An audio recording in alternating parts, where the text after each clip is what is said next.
I love democracy. I love the Republic.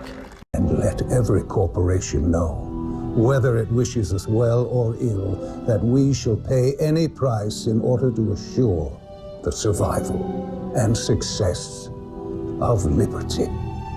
And that government of the people, by the people, for the people, shall not perish from the earth.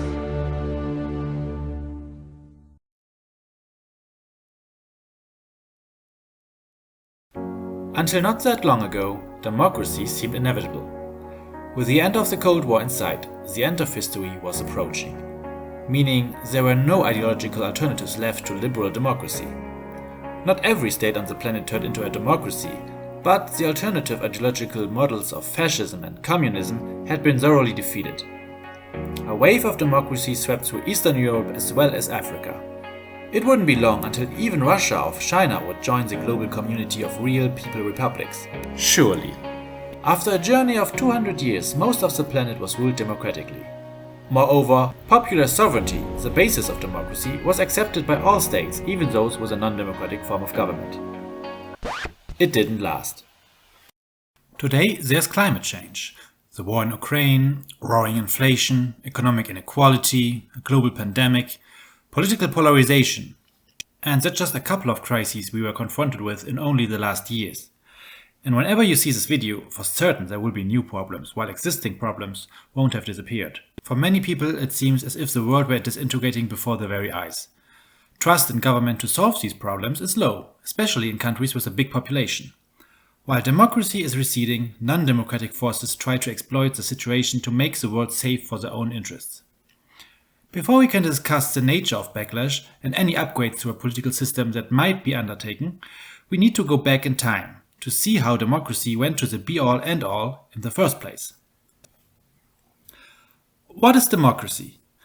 Let's not get bogged down by schematics like this one, which are presented in school or university, and focus on the basics.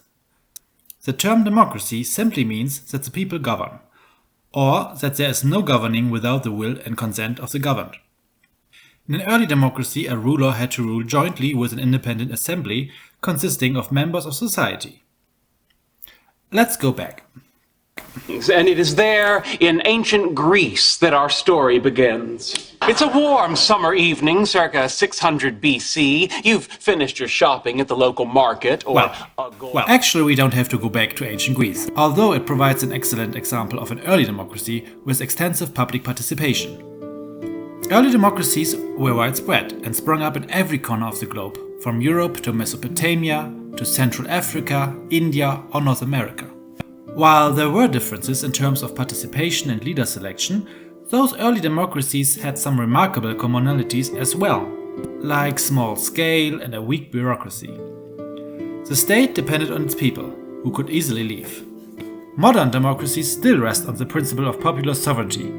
They do differ from their precursors by the principle of representation. The people would remain the source of sovereignty, but lend their powers to elected representatives through fair and competitive elections. Participation is very broad, but also episodic. Though elections are probably the first thing that comes to mind when asked about democracy, it is a rather new concept. It was regularly applied in England from the 14th century onwards. It catched on in mainland Europe a little later, but even 200 years later, remnants still remained. Consider good Rodrigo, who was sent by his town to the Spanish Cortes in 1520. He deviated from the mandate his town had given him by agreeing to new taxes. What happened to him after returning home? Well, he was killed, his body was publicly displayed and his house burned down, in this very order. In the end, the British form of representation would prevail though. Representation was also the defining characteristic of the young American Republic, separating it not only from the European monarchies but also the democracies of ancient Greece. The founding of the United States forcefully asserted the concept of public sovereignty on a large scale. Though the founding fathers really tried to avoid using the D word, as the democratic label was quite toxic back then. Like being called a socialist. It was seen as something dangerous, unstable and unbalanced. Even in the young United States, doubts remained how a republic could function on a large territory, without resorting to despotism. it was seen as a historical dictate that this was impossible. The Romans, after all, started here and ended up there. Whatever it was called or perceived as, the established system of institutions laid the groundwork for modern representative democracy. However, the world was still dominated by monarchies. The view of the European great powers on the democratic experiment in America was one of indifference. And justifiably so. The US wasn't interested to challenge the international order anyway. Yet. Supporters of the old order wouldn't sleep peacefully for long. When Louis XVI lost his head, popular sovereignty became a major concern for all the powerful monarchies. While the first generation of revolutionaries tried to institute a representative system, it didn't take long for a second form of popular sovereignty, emphasizing on the absolute nature of the general will, to emerge. Re total. The ancient regime tried to put the democratic genie back into the bottle, and for a time, it seemed as if the events of the French Revolution had discredited democracy for good. Cyclical nature proposed by ancient thinkers seemingly predicted what would happen. Democracy divulging into anarchy and eventually despotism. The Congress of Vienna aimed to restore the monarchies of Europe, the Holy Alliance formed between Russia, Prussia and Austria to protect them from any democratic revolution. They failed. What's really remarkable about modern democracy from this point onwards, more than its makeup, was its breadth. Huntington distinguishes three waves of democratization. The first wave started at the beginning of the 19th century and lasted until the end of World War I. In the second half of the century, the process of transferring monarchical to popular sovereignty continued slowly but steadily. This mostly happened in the context of a representative system heavily influenced by liberalism. The First World War was not seen as a struggle between democracy and autocracy at first, but in 1917 things changed as Tsarist Russia exited the war shortly after the United States entered it. Now, Wilson and, to a lesser extent, Lloyd George were waging war in democracy's name. Making the world safe for democracy was a complete turnabout to just a century ago, when it was democracies which were seen as a danger to the global order. World War I brought the downfall of no less than 4 empires: German, Austro-Hungarian, Russian and Ottoman.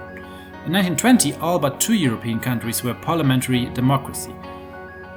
Democracy had earned a prominent spot at the international table. Soon, however, it would be challenged by other forms of government. From the left, it was attacked by communism, according to which democracy was insufficient by its exclusion of the economic sphere. The main contender came from the right, though: fascism. In the eyes of fascists, democracy was weak, ineffective, and unable to deal with problems, like the Great Depression. Public sovereignty was held high, but only applied to homogeneous societies.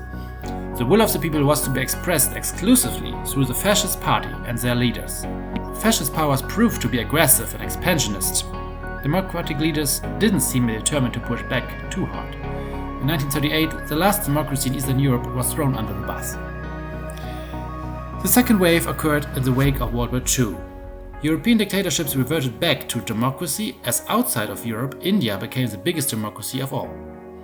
Democracy still was not the last man standing. A bloc led by the Soviet Union stood against it, which aimed to spread its communist system throughout the world. Therefore, the third wave was the most transformational of all, sweeping in globally, disposing the last ideological contender of communism. After the fall of the Berlin Wall, even Africa, where decolonization initially did not bring any democratic dividend, changed. A point was finally reached where democracy, liberal democracy that is, seemed inevitable. What we may be witnessing is not just the end of the Cold War, or the passing of a particular period of post-war history, but the end of history as such. That is, the end point of mankind's ideological evolution and the universalization of Western liberal democracy as the final form of human government. But as always, history did not stop. I'm going to break the wheel. Liberal democracy still has enemies, and these enemies are increasing in numbers and resolve. The pace of democratic breakdown has increased, while the number of transitions to democracy has declined. Even though the frequency of coups has increased, in most cases breakdowns have been more subtle and gradual. For example, election fraud, violation of opposition rights, or executive degradation.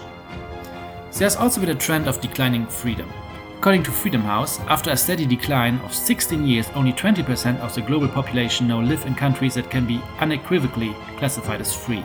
These forces are also stepping up their attacks on the status quo.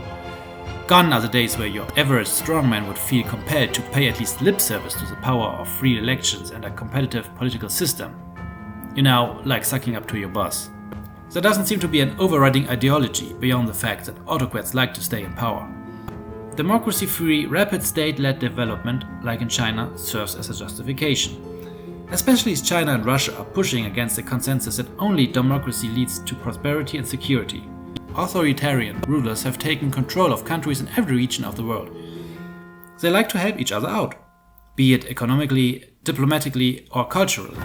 At the same time, even the oldest democracies are not shining beacons of light either, and are playing in the hands of its enemies.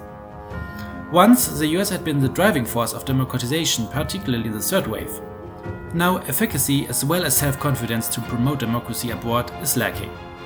Political polarization has reached new heights, to a point where mundane tasks like passing a budget has become a struggle, and the capital itself was occupied by rioters to overcome the results of the presidential election.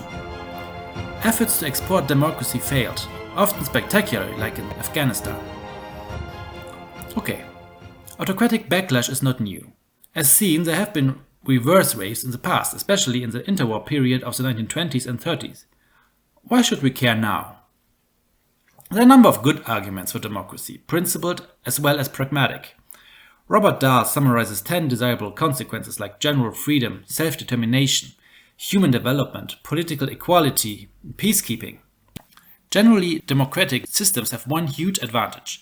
Their leaders rely on a large winning coalition.